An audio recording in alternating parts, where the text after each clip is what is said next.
নমস্কার সকল বন্ধুদের জানাই তিথিনেতাস ফুড লাইফে অনেক অনেক স্বাগত। আজ আমি চলে এসেছি আবার আরেকটি রেসিপি নিয়ে। তো আজকের রেসিপি হলো, আজ আমি বানিয়ে দেখাবো আর মাছের ব্রোকলির ডাঁটা দিয়ে পোস্তর ঝাল।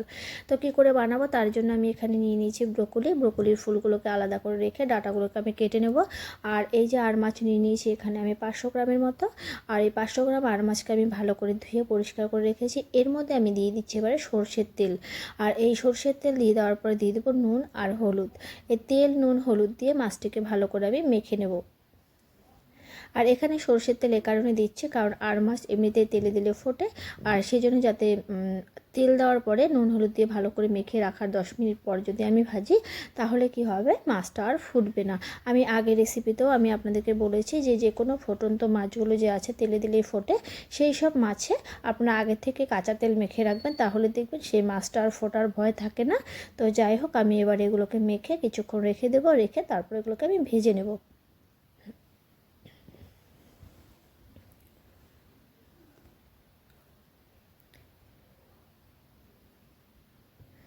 তো এই যে এখানে আমি পোস্তর ঝাল বানানোর জন্য আর মাছের পোস্তর ঝাল যে বানাবো এই জন্য আমি ব্রোকলি নিয়েছি, আর ব্রোকলির যে ডাঁটাগুলোকে গোল গোল করে কেটে নিয়েছি, আর সাথে রয়েছে কিছু মশলা। তো এই যে আমি এইভাবে গোল গোল করে কেটে রেখে দিয়েছি।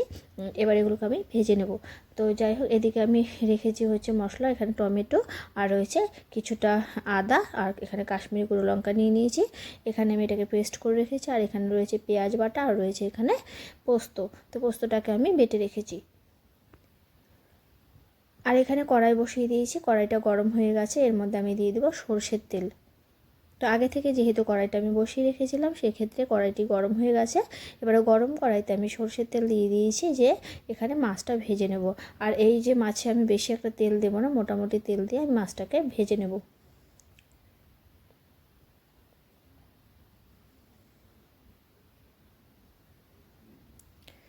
তো এই যে দেখুন, যেহেতু আমি কাঁচা তেল ব্যবহার করেছি সেই ক্ষেত্রে মাছ দেওয়ার সাথে সাথে আর ফোটেনি মাছটা।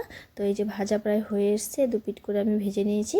এপিঠটা আমার ভাজা হয়ে গেছে, উল্টো সাইডটা আমার প্রায় ভাজা হয়ে এসছে। এবার আমি ভাজাগুলোকে নামিয়ে নেব।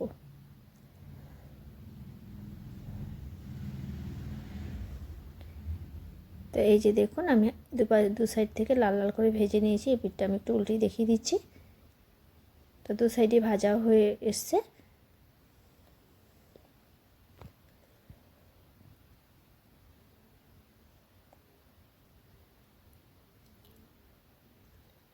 তো এবারে মাছটাকে আমি নামিয়ে নিচ্ছি।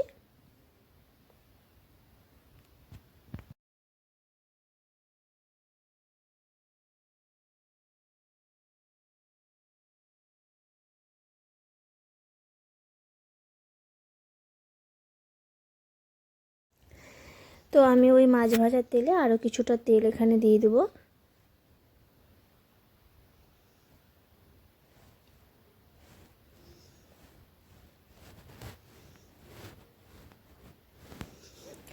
তো এবার তেলটা গরম হয়ে যাওয়ার পরে দিয়ে দেবো এখানে আমি ব্রোকলির ডাঁটাগুলো।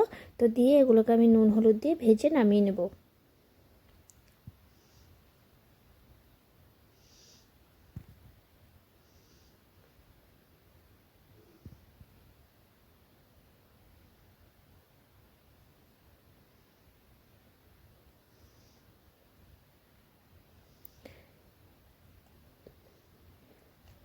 তো আপনারা কেউ ব্রোকলির ডাঁটা এভাবে খেয়েছেন কিনা জানি না। তো কেউ যদি না খেয়ে থাকেন তাহলে অবশ্যই একবার খেয়ে দেখবেন, আশা করি আপনাদের ভীষণ ভালো লাগবে।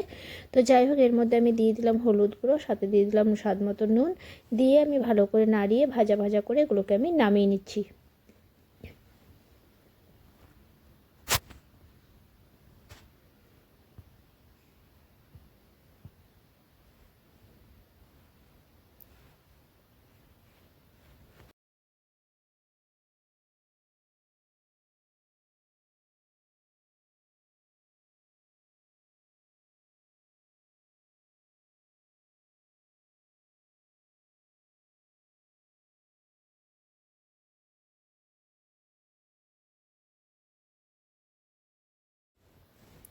তো এগুলোকে নামিয়ে নেওয়ার পরে এই তেলে আমি দিয়ে দিলাম কিছু গোটা গরম মশলা, দিয়ে দিলাম এখানে এলাচ, দারচিনি আর কিছুটা লবঙ্গ। তো দিয়ে এখানে ফোড়ন দিয়ে এর মধ্যে আমি এবারে দিয়ে দেবো যে পেঁয়াজটা বেটে রেখেছিলাম, সেই বাটা পেঁয়াজটা আমি দিয়ে দিলাম। তো পেঁয়াজ বাটাটা প্রথমে আমি দিলাম, দিয়ে একটু নাড়াচাড়া করে নিচ্ছি।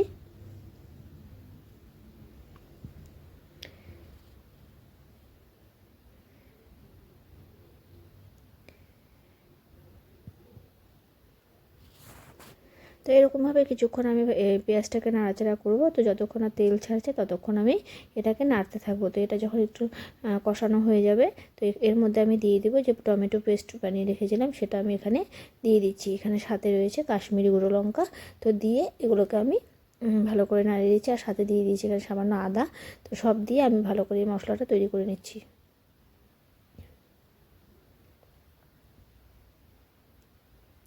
তো মশলাগুলোকে ভালো করে কষিয়ে নেব।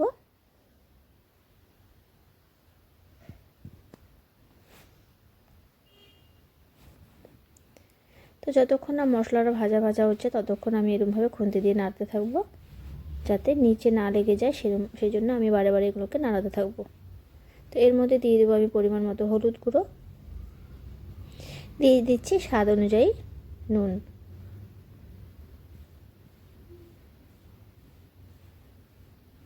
তো এবারে আবার ভালো কিছুক্ষণ আমি এগুলোকে কষাবো। তো মশলাটা যাতে নিচে না লেগে যায় সেই জন্য আমাকে এখানে বারে বারে এগুলোকে নাড়াতে হবে।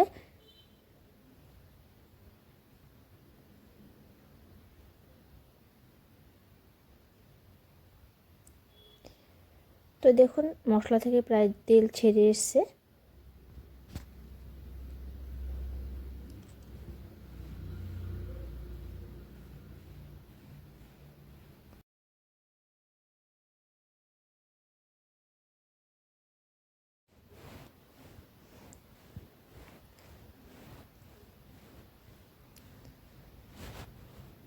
এবারে আমি দিয়ে দেবো পোস্ত বাটা।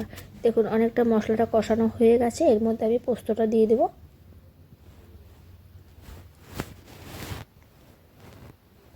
পোস্ত বাটা দিয়ে এবারে আমি ভালো করে এগুলোকে কিছুক্ষণ কষাবো।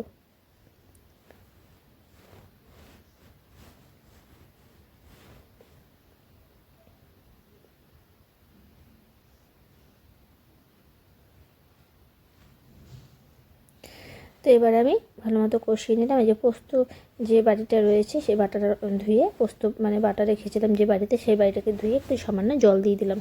দিয়ে এগুলোকে আমি আরও কিছুটা সময় নাড়াবো। তো দেখুন একদম মশলা কষানো হয়ে গেছে।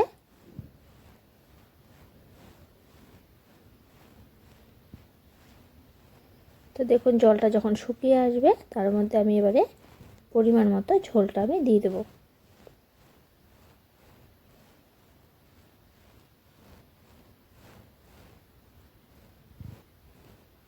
তো এখানে জল দিয়ে দিচ্ছি।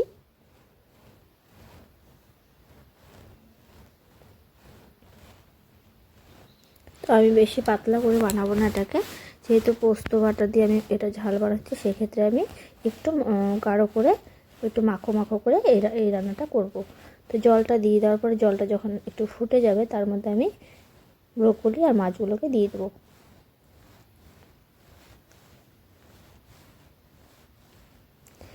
তো দেখুন ঝোলটা ফুটে গেছে, এর মধ্যে আমি এবারে ব্রোকলির ডাঁটাটা দেবো আর মাছটা দেবো।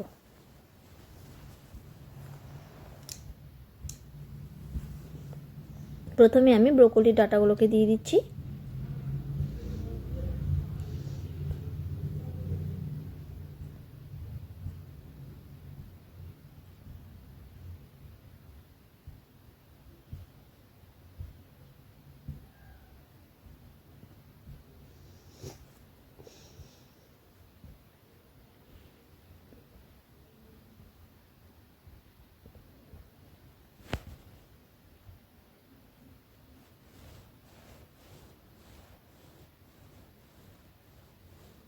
এবারে আমি ঝোলটা যখন ভালো মতো ফুটে গেল, এবারে আমি এর মধ্যে দিয়ে দেবো মাছগুলোকে।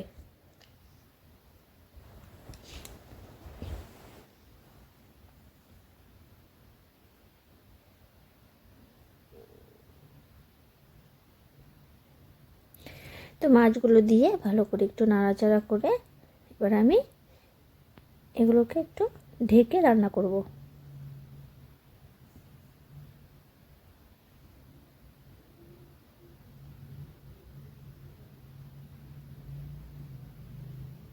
তো দেখুন কতটা গাঢ় হয়ে গেছে।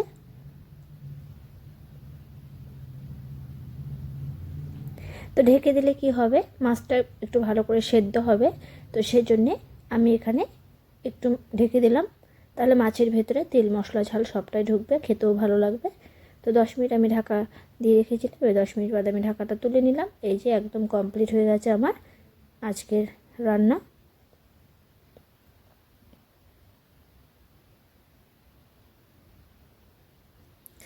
এ হলো ব্রোকলি আর মাছ পোস্ত দিয়ে আমি রান্না করলাম। তো খুব সুন্দর হয়েছে আর খেতেও ভীষণই ভালো লাগে।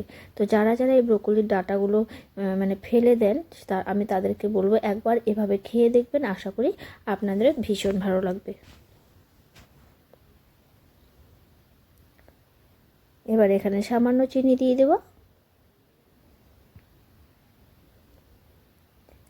তো চিনি দিয়ে একটু নিচ থেকে আলতোভাবে একটু নেড়ে দিচ্ছি।